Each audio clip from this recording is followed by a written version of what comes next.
Alright, let's talk about who you are and who I am.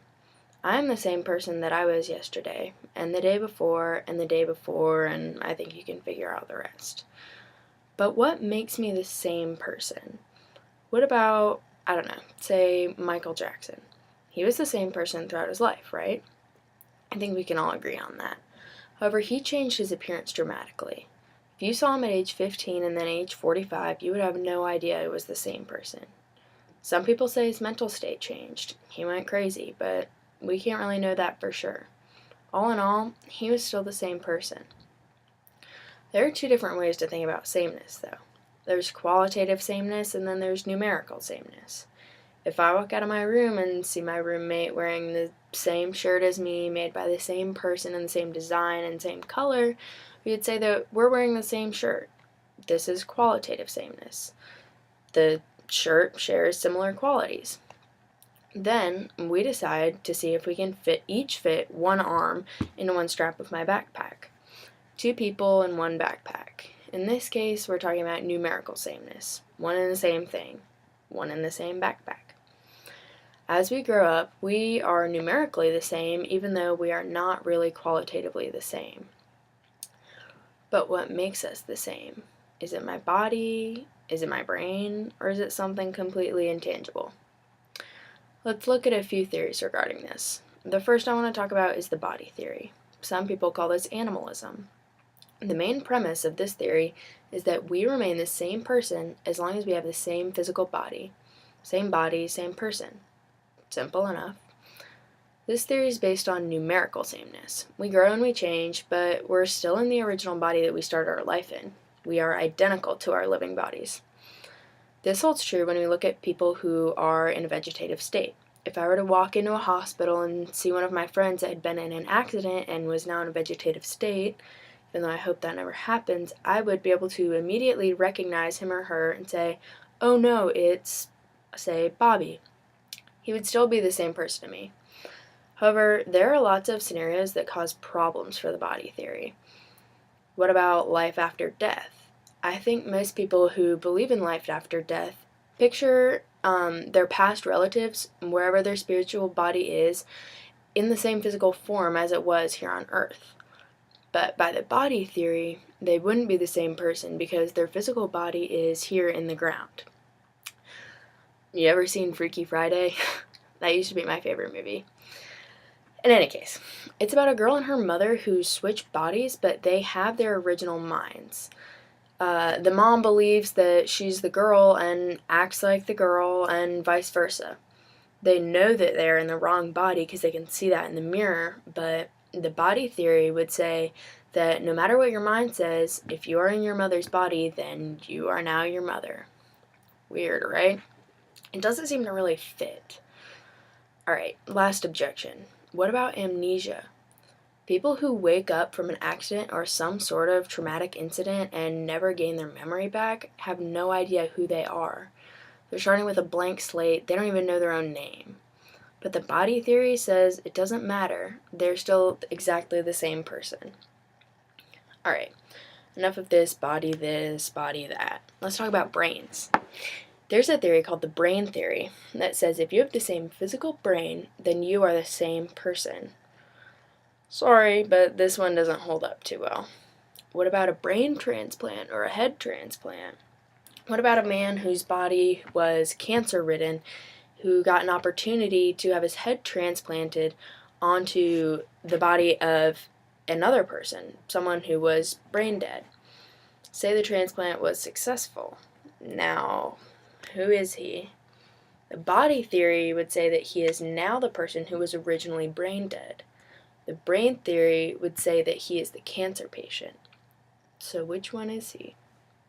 It depends on what you'd believe. Another situation is conjoined twins. They have separate heads with separate brains, but can share the same body from about the shoulder down. Here we have a similar issue. Body theory says that they are one and the same person. Brain theory says that they're 2 separate people. Why don't we take a look at something a little less physical? The memory theory sounds like a good one to talk about. Memory theory says that we are the same person as we were in the past as long as we can remember our past experiences. Simple enough. I know I am the same person that I was yesterday because I remember my own intimate life experiences. I remember how it made me feel when I saw that Burwell only had Cheerios left. And I know how I felt when walking into my cell biology exam. No one else can know these things but me. Also, it's interesting to see how much people value their memories. If you were to ask a large group of people if they would allow themselves to be brainwashed for, say, $1 million, how many people would you expect to say that they would do that? Maybe one, maybe two. But the vast majority of people say that they wouldn't allow themselves to be brainwashed for any amount of money. This implies that our sense of self is deeply connected to our ability to remember our past. One difficult part of the memory theory, though, is the idea that we may have false memories. By false memories, I mean that we don't know if we really remember something or if we just know about it because we've been told about it.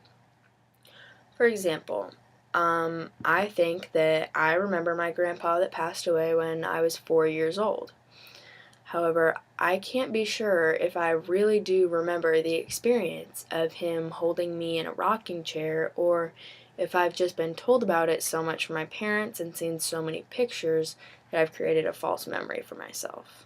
There's really no way to know. Lastly, I want to take a look at the soul theory. Basically, this says that we are the same person as long as we continue to have the same soul. But what's a soul? In this sense, a soul is made up of memories, fears, beliefs, desires, and goals. The soul theory easily explains how life after death is possible. Our soul travels with us after death, and because it's non-physical and intangible, it can do so. Our physical death doesn't affect our personal identity. The soul theory is supported by a lot of popular culture, even if it's unknowingly. A lot of singers, songwriters, and religious texts advocate the idea of a soul, like something that's not of this physical world. The main issue here, though, is that you can't really check if someone has the same soul. How do you really know? You can't really test it because it's a non-physical thing. I personally put the most stock in the memory theory. What helps me to justify it is when I look at the modified memory theory, which includes a string theory that says as long as I have overlapping memories and can remember, I can remember an intimate experience that only I would know from my past, then it's sufficient to say that I am the same person. I think that the soul theory is too elusive and difficult to prove to be regarded as a solid theory that I'd put my full faith in. The body theory, in my opinion, is also too simplistic. It only takes into account someone's physical form, which is so easily changed. The brain theory is pretty close to memory theory, but I think it still focuses too much on the physical form. I think that the memory theory is the most valid because it takes into account all of the non-physical things that make me, me, and make you, you.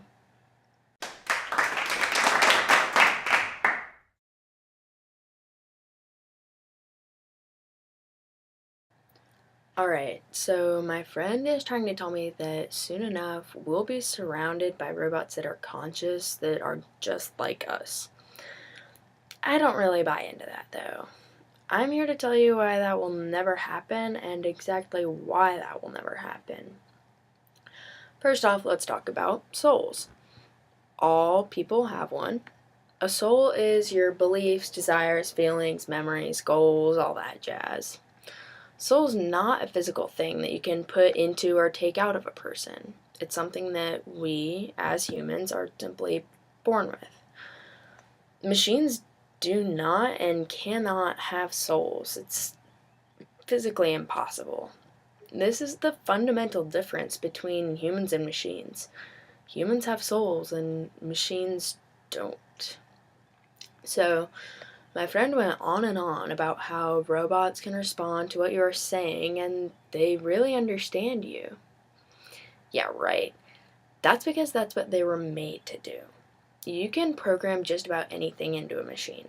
The creators of these robots want us to be able to relate to them, so they create them to simulate understanding and intelligence. If you believe this, you're just letting yourself be fooled by the manufacturers. Surely, we are more intelligent than that. These things don't even have brains. They aren't made out of the right stuff to have a brain. All they are is metal stuck on more metal. To be honest, I was kind of stumped by my friend's rebuttal to this one. It was really interesting. She said that it doesn't matter if it's made out of the right stuff, their brain is still a brain. And at the end of the day, we're all machines. It just so happens that we as humans are meat machines and robots are metal machines, but we're all conscious. I think that's where I got her, though. It isn't really a consciousness. Our consciousness is tightly linked to our souls. Machines will never be able to generate their own beliefs, desires, or feelings.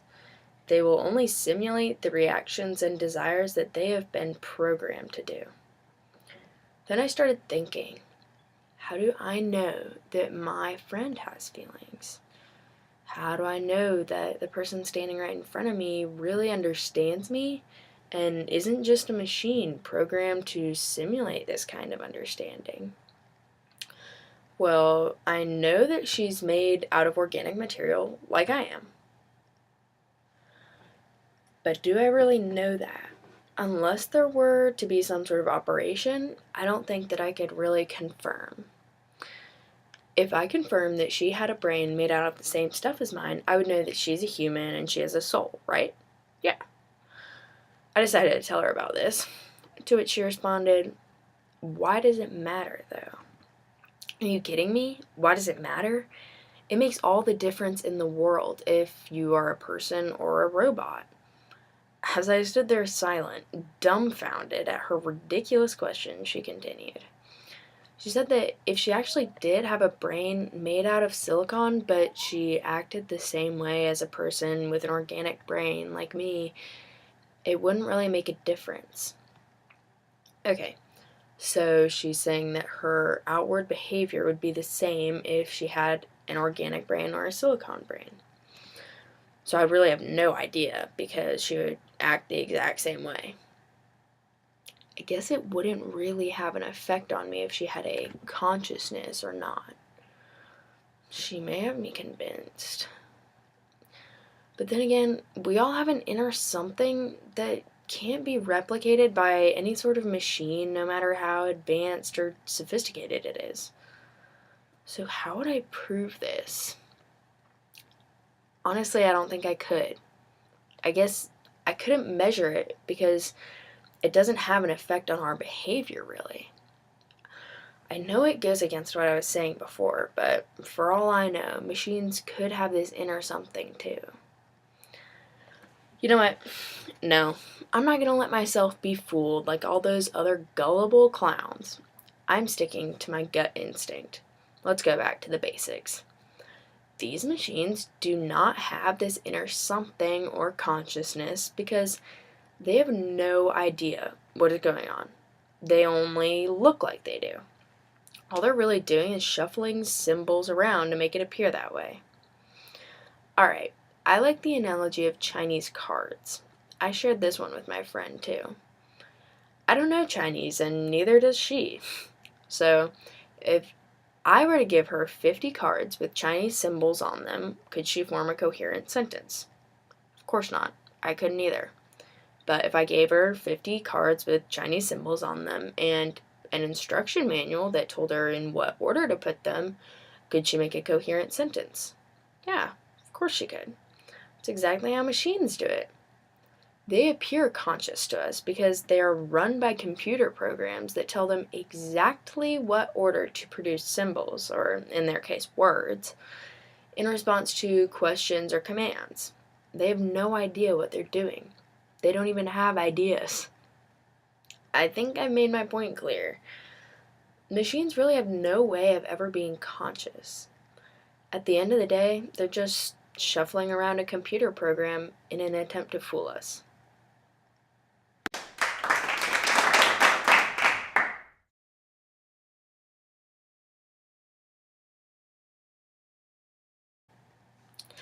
I think that before I start in on this, I should make clear exactly what God we are talking about. There are many, many, many different beliefs regarding God and his existence or lack thereof in the case of atheism, but we are discussing the God of classical theism. Classical theism says that God is separate from the universe. He is omniscient, all-knowing, omnipotent, all-powerful, and omnibenevolent, which is all good. Alright, so you're trying to tell me that the existence of a well-ordered and purposeful universe is clear evidence that God exists. Your first argument was pretty weak. The design argument? Yeah. You're saying that first off, the universe exhibits apparent design, so the best explanation for that apparent design is the existence of an intelligent designer. That there is absolutely no way that this could have happened by chance. That's pretty sticky. Anyway, so the only thing that can be the designer of the universe is God, so God exists. Yeah. I think that we need to take a more critical look at what you're trying to convince me of. Don't worry, I'll help. The idea that the universe was designed and there is a designer is not a very good analogy. Cars are designed. They definitely have a designer. But the designer's normally someone who works at like Honda or Ford and not directly God. I can't be convinced of this idea that just because something was designed, the designer was God. Next, I really have no background information to go off of here. We only know about the Earth since humans have inhabited it, and what we have inferred happened before our time. We don't have concrete information about the creation of the universe. Some people, like you, try to say God created the universe. Other people attribute it to something like the Big Bang Theory, the idea that the universe started with one small, singular entity that inflated over the next few billion years to become the universe that we all know today. Many well-educated scientists vouch for this one. The point here I'm trying to make is that there isn't enough information for me to be confident that God is the cause and the universe is the effect. Honestly, when we try to figure out a logical cause and effect, God doesn't seem to be the first choice. It seems to me more logical to attribute the creation of the universe to a more scientific cause. Speaking of science, why don't we consider the idea that the universe may not have actually been designed? Whatever happened to Darwin? He's the one who revealed to the scientific world that the organisms most fit for the environment survive and reproduce. It's what we call evolution. Scientifically speaking, humans evolved from apes. We made it all the way from being hairy gorillas into the refined human beings that we are today. People have transformed drastically over time. The world has also transformed over time. From Pangaea, the one big large landmass that broke up into the 7 continents that we know today. The entire continental makeup of the world has changed over time. Since we know all of this happened, how do we know that this didn't account for the evolution of the universe as well? Exactly. We can't be sure. Now let's look at your third point again, that it could not have happened by chance. You don't give any evidence for this claim. That's because there is none. The universe very well could have come about by chance. You never know, honestly. How do people win the lottery? By chance. Lots of things happen without any reasonable cause, so why couldn't the universe have been created by chance? It very well may have been. I hate to tell you, but there are not any real hard facts in your design argument. So let's see what else you got. Cosmological argument. What was that again? Oh, yeah. The one where you try to tell me that everything has a cause, nothing can be the cause of itself, so everything is caused by something before itself. You then try to tell me that this chain of cause and effect can't go back infinitely, that there has to be a first cause, and the first cause is God. Okay, run this by me one more time. So, the cause is God, and the effect is the universe. And this is just because everything has a cause. Alright, I see. Yeah, I see exactly how you're making no sense with this one. You just contradicted yourself in your very own argument. You're making this easy on me. You told me that everything has a cause and that there has to be a first cause. But God has no cause because he's the very first initial cause. Your argument's falling apart faster than I can keep up with. You make lots of broad assertions here that you don't provide any evidence for, yet again. I heard you when you say that there's an infinite chain of cause and effect, and that's impossible. Okay, I get that, but I don't understand why. In grade school, I remember having Newton's law of motion pounded into my head over and over again.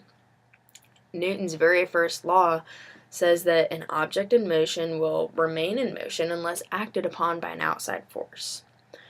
We infer from that that an object in motion can and will stay in motion forever if everything else is taken out of the equation.